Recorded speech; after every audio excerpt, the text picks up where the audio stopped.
Over the last 20 years, I've been building company after company. It's honestly in my DNA. I was born for this. But along that journey, I had to learn some super valuable lessons through some hard-hitting mistakes. In today's video, I want to make sure that I bring together all those life lessons, the top 5, where I'm able to make sure that you won't make the same ones I made. First big mistake or lesson that I learned on my journey of entrepreneurship is chasing every opportunity that came my way. Everything was a gold star. Everything had money signs on it. But over the years, I learned that that is not the truth. So, number 1, chasing every opportunity.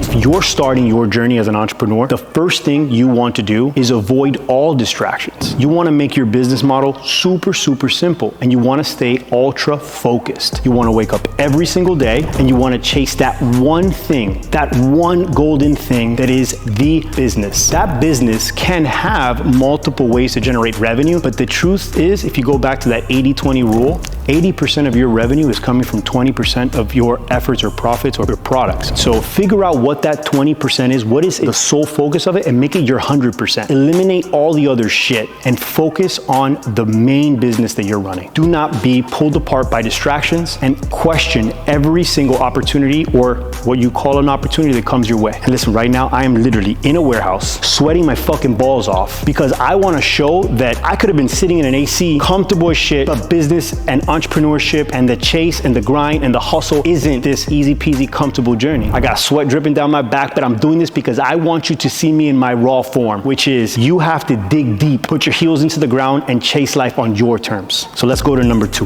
The power of networking. People matter more than anything. The people you have in your circle and the influence that you have providing value in their lives and them providing value in your lives, it has to be a two-way street. Networking is never one way. It's never ask. You should feel in the relationship like you are the one that is lucky to be in that relationship. You should feel like you are providing so much value that you feel bad because you're giving, but like you feel like he's giving you more. And one of the things that I've tried to do day in and day out now in my craft is figure out how you're adding value into that relationship's life. And if you do that well, you will surround yourself with a group of people that want to see you win. And when you need something in life, you'll have people that are willing to go to war for you because you're there for them. So the networking aspect, while you're on your entrepreneurship journey, you're going to find yourself getting there that much faster. So do not forget about the importance of truly networking and surrounding yourself with greatness. So the third one is listen to your customer. All of us feel that we know what's right for our customer. We believe without any ill intent that we know what's best for them. But it's really difficult to understand what multiple different types of personalities and different people find in value from your product or your service. You have your journey, you have your business plan, you know where you're going. And as you receive feedback from your customers, you're able to slightly pivot that ship's direction closer to where the consensus of people are pulling you to. And this has happened many times. Great entrepreneurs have launched a product in market, amazing branding, amazing influence, lots of people that are actually building the actual awareness of that product, but they forgot to work on the product itself. Whether the flavor profile wasn't right, texture wasn't on point, and hit massive retailers everywhere, and there was no repeat buys. You want to really listen to the people that matter the most, the people that are pulling out their wallets and that are paying you for that product or that service, and make sure that you're truly listening to what they have to say and not letting your ego get in the way. So number 4, lack of patience. This one is something that we can all agree is very difficult. It is hard to actually have patience, right? Nobody wants to wait 10 years to build a successful company. That doesn't sound sexy, but guess what? Shit takes time. And when you're building something great, it actually takes time. And if you went into anything in your life that is of true value with the understanding and having patience on your side, you would be amazed at how well you're actually able to endure the suck during the build. So when I launched my first few companies, it was we're trying to get to X amount of million as fast as possible. We're going to raise capital from investors. We're going to go and launch all these locations. We're going to do this without actually focusing on the model being profitable and fixing and figuring out all the pieces of the puzzle that make that business tick successfully. And then all you're doing is recreating it and scaling that working model. When you're starting, you want to make sure that you are truly finding the success of the single entity, business, product, or service that you're launching. And once that's found success in market and you figured out and knocked out all the kinks,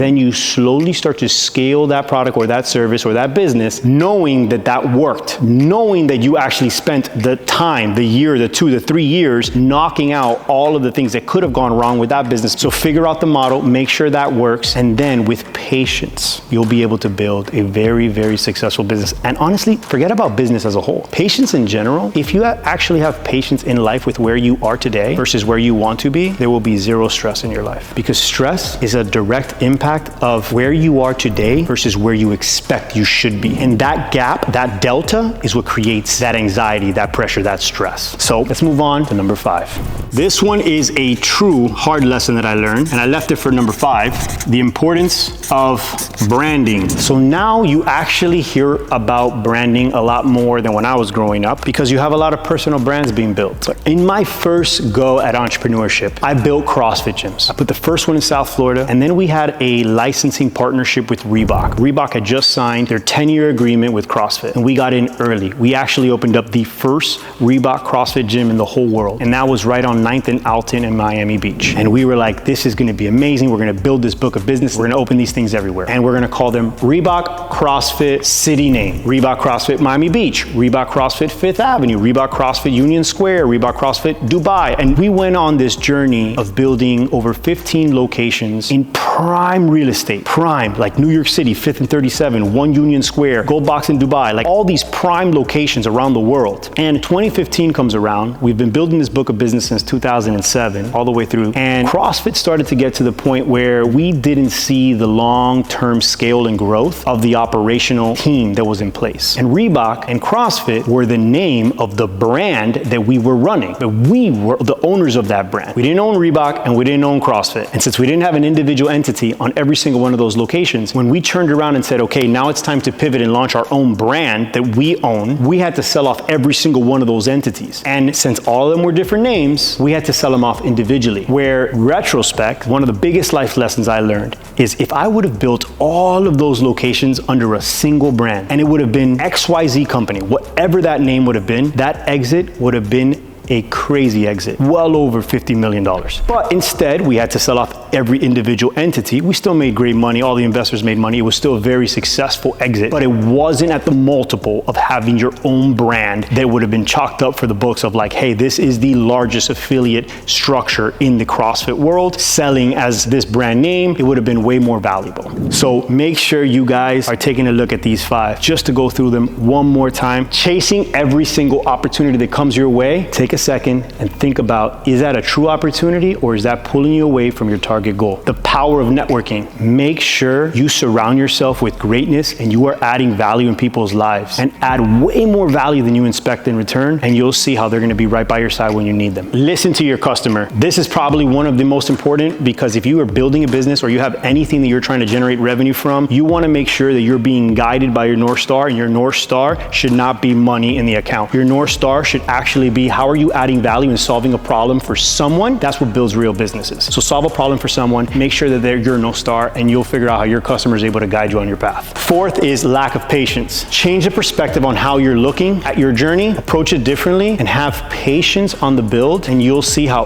everything changes around that. And the last one, build a brand. If you are going to build your personal brand, or if you're building a company, make sure that everything from the colors, the typography, the look and feel, which is an aspect of branding, it's not really what branding is. Branding is an association between two things. So if you see a certain thing and you automatically associate it with this thing over here, that is the connection of what branding can do for you. So just make sure that you build a powerful brand for yourself.